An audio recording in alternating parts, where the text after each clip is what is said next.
एक रील पे आपने कहा था कि जब भी आपकी सास हो या ननद हो तो अगर आपका घर है, आप जब एक बार शादी करके आती हैं तो वहीं पे रहा करो। कुछ भी हो जाए, भले कुछ भी हो जाए, कितना भी परेशानी झेलो, लेकिन आप वहीं पे रहो, उनके छाती पे मूंग डालो, जैसा कि आपने बोला कहा था। था। तो मेरे केस में पूरा ही अलग हो गया है महाराज जी। मतलब मैं वहाँ पे रह के भी ऐसा लग रहा था कि मैं नहीं हूँ, मेरी कोई कह सकते कि कोई बातें नहीं सुनना या उनके हिसाब से सारी चीज़ें होती है। जो मेरी ननद कह देती है वही चीज़ें वो मेरी माता जी करती है, मेरी सास करती हैं। तो उस केस में मुझे क्या करना चाहिए? मैं बहुत ही उस चीज़ को लेकर परेशान। ननद की अभी तक शादी नहीं हुई? जी नहीं महाराज जी, वो भी मेरे सेम एज की ही है। फटाफट उसकी शादी कराओ। वो कर ही नहीं रही है ना महाराज जी, वही तो दिक्कत है। साधु बनाओ फिर भेजो वृंदावन। जाओ संन्यास लो, घर में काहे। सही बात है। मैंने इस चीज़ में मैं कुछ नहीं कह पाती हूँ क्योंकि मुझे डर लगता है कि अगर मैंने कुछ कहा तो वो मुझे ही चढ़ बैठेगी मुझ पे। नहीं आप कहना भी मत, लेकिन उनकी जल्दी से जल्दी लड़का बढ़िया देख के शादी ब्याह कराओ, विदा करो। समय से लड़की विदा हो जाए तो बढ़िया है।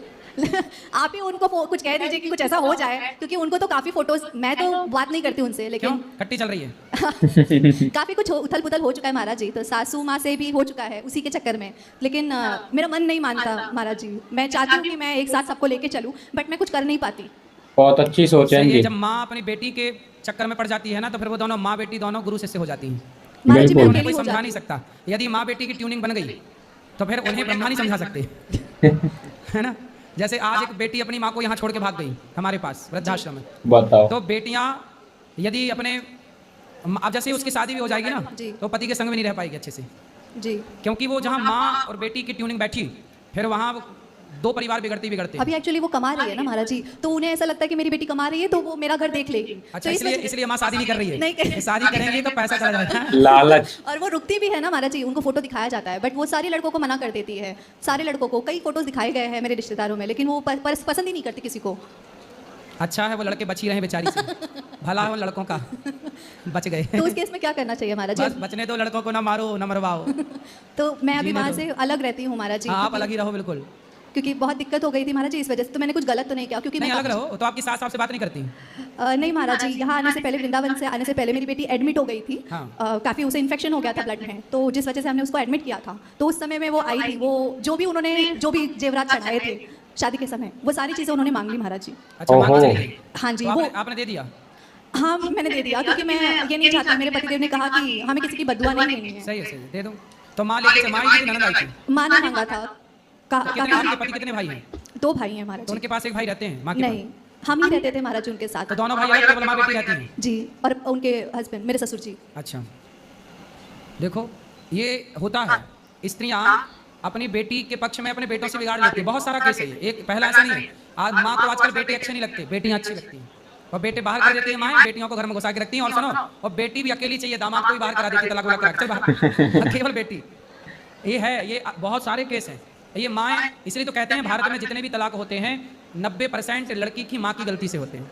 बिल्कुल। लड़की की जो माँ है वो आजकल मंत्रा का पूरा रोल निभा रही है। बट महाराज जी सब कहते हैं ना कि बहू खराब होती है, बहू खराब होती है। खराब नहीं, लेकिन एक समय ऐसा भी आता है कि बहुओं को भी बोलना पड़ता है महाराज जी। जब तक हम ना बोले तो ऐसा लगता है। दोस्तों अब ये बात फिर किसी ना किसी को बुरी लग जाएगी कि महाराज जी ने तो भाई ऐसा बोल दिया, वैसा बोल दिया, फलाना ढिकना। लेकिन जो महाराज जी बोलते हैं ना, वो एकदम फैक्ट बोलते हैं, जो आज की सच्चाई है वो बोलते हैं। अब क्या करें, लोग बागों को सच्चाई हजम नहीं होती। अब आपने इस लड़की को सुना होगा, ये जो लड़की है, अब ये लड़की कितने अच्छे से बातें कर रही है, इतने अच्छे से जो है मतलब रेस्पेक्ट दे रही है, और अभी भी जो है अपनी सास को सासू माँ कह के ये पुकार रही है और सारी चीजें कर रही है। लेकिन फिर भी जो है इसके साथ में इतना गलत हो रहा है। अब यहाँ पर जो अनिरुद्ध आचार्य महाराज जी ने बोला है कि भाई जब ट्यूनिंग बैठ जाती है ना, मतलब माँ बेटी की, फिर तो भाई साहब 2 परिवार बिगड़ने तय ही तय हैं। और ये बात हकीकत है। ये चीज अब से पहले ना जाने कितनी बार देखी जा चुकी है। मतलब वो अभी कमा रही है तो इसलिए जो है इनको लग रहा होगा कि भाई मेरी बेटी मेरा खर्चा उठा लेगी। लेकिन एक बात है, जो बेटियां होती हैं वो पराए घर की ही होती हैं, और एक ना एक समय में आकर के उनको जानना ही होता है। आज नहीं जाओगी, 1 साल बाद जाओगी, 2 साल बाद जाओगी जरूर।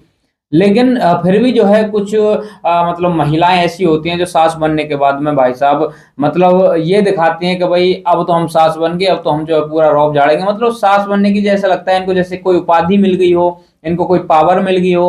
अब कि भाई अब तो हम बहू को जो है परेशान करेंगे, ये करेंगे, वो करेंगे, दुनिया भर की चीजें ये लोग करते हैं। बाकी दोस्तों अनिरुद्ध आचार्य महाराज जी ने जवाब दिया है, बहुत बढ़िया जवाब दिया है। जवाब सुन करके बढ़िया लगा।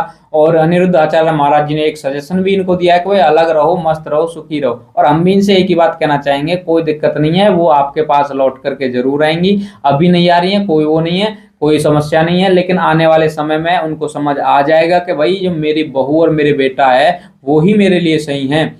बाकी अभी जो है आप इंतजार करिए, अपने जीवन को जो है बढ़िया से जिए, और आप जो है अपनी तरफ से कोई भी गलती ना करें। सबसे बड़ी बात है जब हमारी तरफ से कोई गलती हो जाती है, और सबसे जो ज्यादा दिक्कत पता है कहाँ पे आती है? फिर मैं आपको एक अच्छे से जो है एक एग्जांपल देता हूँ। मान लीजिए आपकी सास ने आपसे कुछ कह दिया और वो डेली डेली जो है आपसे कुछ ना कुछ कह रही हैं, आपको जो है परेशान कर रही हैं, मार रही हैं, पीट रही हैं, आप शब्द बोल रही हैं, दुनिया भर की चीजें बोल रही हैं। तो एक समय ऐसा आता है जब बर्दाश्त से बाहर हो जाता है, फिर बहू को भी बोलना पड़ता है। उसके बाद जब बहू बोलती है, जब बहू जवाब देती है, तो फिर लोग बाग दुनिया ये भूल जाती है कि सास ने उसे मजबूर करा है। और उसके बाद सास की सारी बातें, सारी मारपीट जो है, प्रताड़ना, आप सब सब लोग भूल करके सिर्फ बहू की गलती बताते हैं कि भाई बहू उल्टा बोल गई, बहू ने ये बोल दिया, वो बोल दिया। तो मैं बस इतना ही कहना चाहूंगा, अपनी तरफ से सही रहिए, अपनी तरफ से कोई भी गलती ना करें।